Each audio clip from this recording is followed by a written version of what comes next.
Alright, back out here on the 318 project again, and today I'm going to put some new headlights in there. I put the new taillights in already.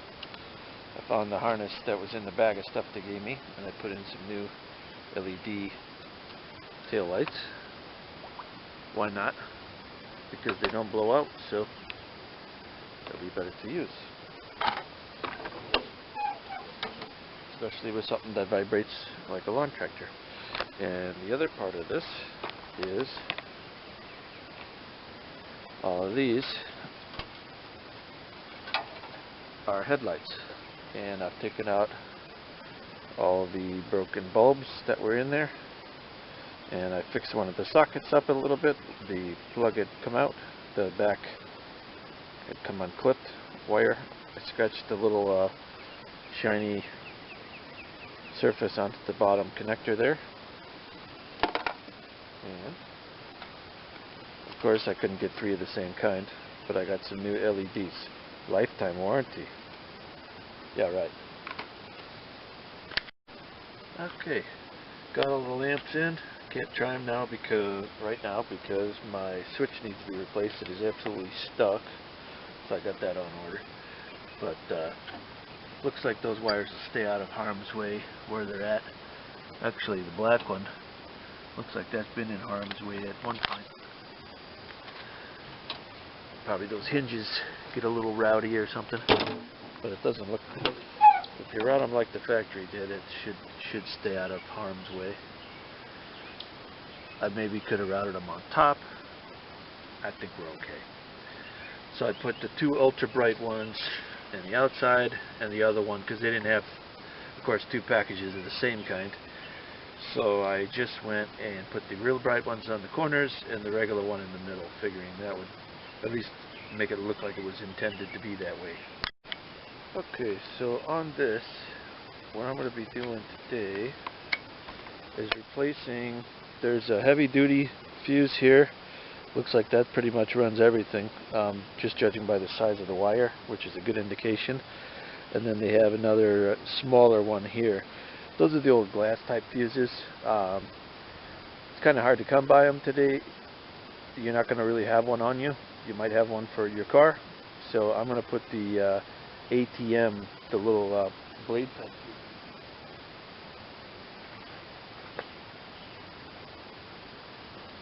That look like this. You got ATC and ATM. I think the M are the minis, the really small ones. Seems like that's where most cars are going, so I'm going to put those type of fuse holders on there. And they're water resistant, whereas these ones were just wide open. This one has a solid hood on it without louvers. It's not really a problem. It's never been a problem, but I just want to upgrade that to something more modern than what's on this. And if you want to prove why I'm changing the fuse holders, look at that odd duck fuse that was in there, little shorty. Where are you going to find that when you need it? So here's on that heavy duty wire. You can see the middle of the fuse. Looks like it was melted at one time and remelted itself back together. But even more interesting is on this side, the solder that they must put the end cap with had flowed out and re-solidified. So obviously it was getting a terrible connection at the end there. Most likely that's what generated the heat. So good thing we're getting rid of this one. Okay, I've got both fuse holders installed there. Just put some zip ties around them just to kind of keep them bundled up there and keep them up toward the front where you could actually find them if you need them. And then the other thing I got to do is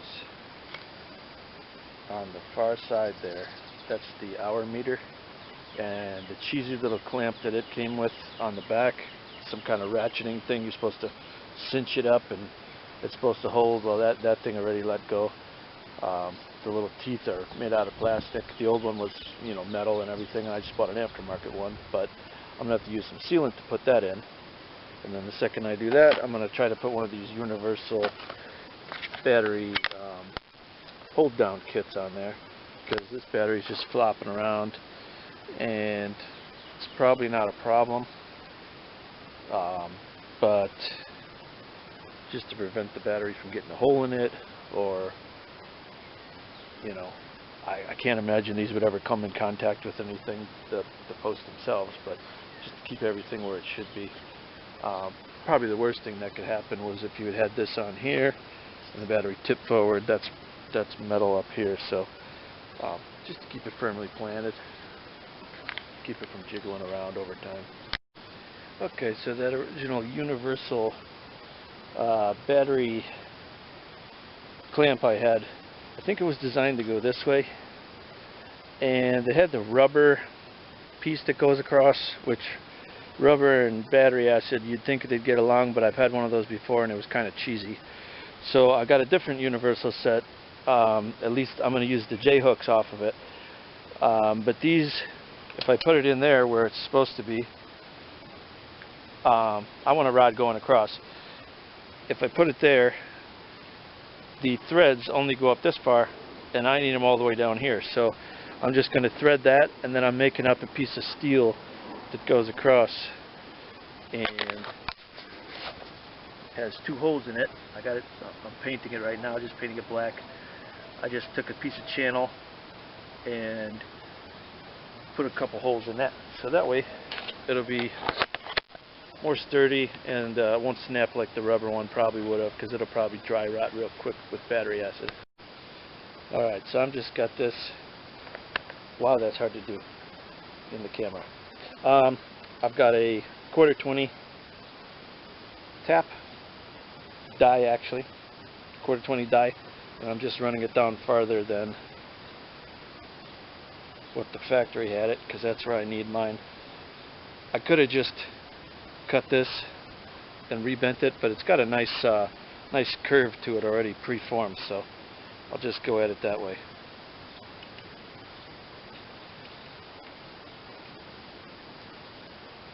And I just realized that it is not cutting these threads properly.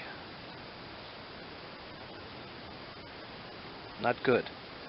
Plan B. Okay, I had to custom make a battery thing. This is just some channel. These are the original type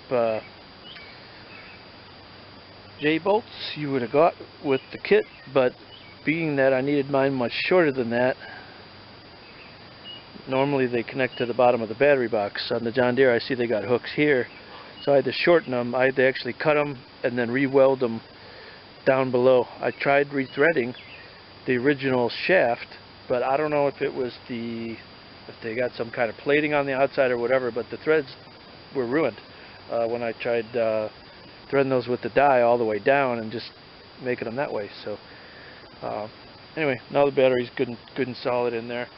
I also found that this probably should be bolted here, so I put a bolt through it to hold it.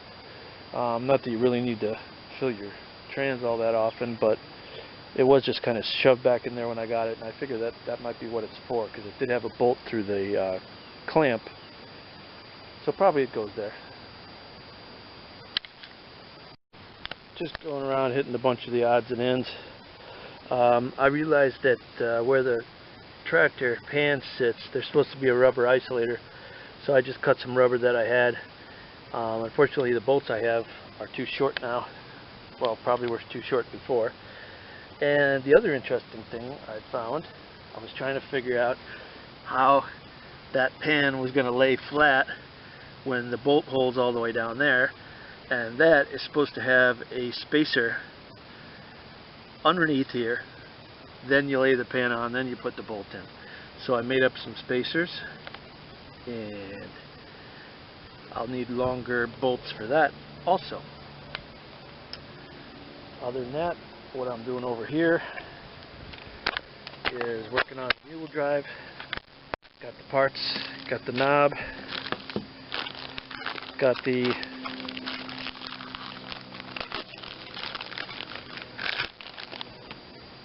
that's the real shape of it. I was thinking it should have been more flat and keyed up and down when I was trying to rebend it.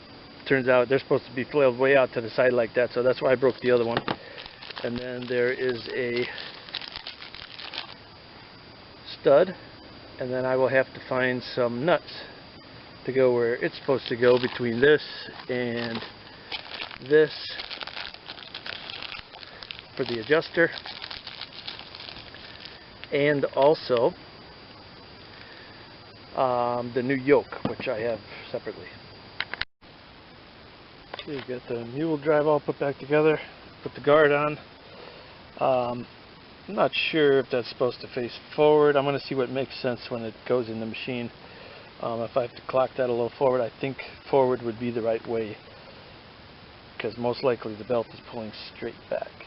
I've got the new clevis in there, the new stud, the new knob, adjuster knob, and I think we're pretty good on this. Working on the seat pan. I'm just going to spray the gravelly tape area black again, because it's got a lot of overspray from previous people, and that'll just help sharpen it up a little bit. Alright, got her sprayed. Let's see if our tape job did the right job.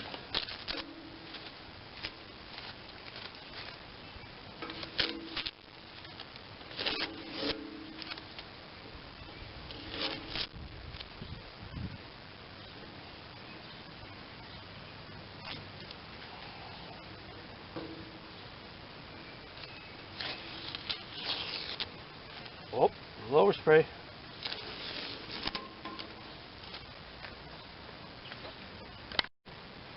Alright, turned out pretty good. I just couldn't stand that overspray on there. And also, I think it was off camera, I put on the seat. I went without the adjusters. The knobs were like $8 a piece or $10 a piece, and then I was thinking, how many times am I really going to adjust it? So I just put regular bolts.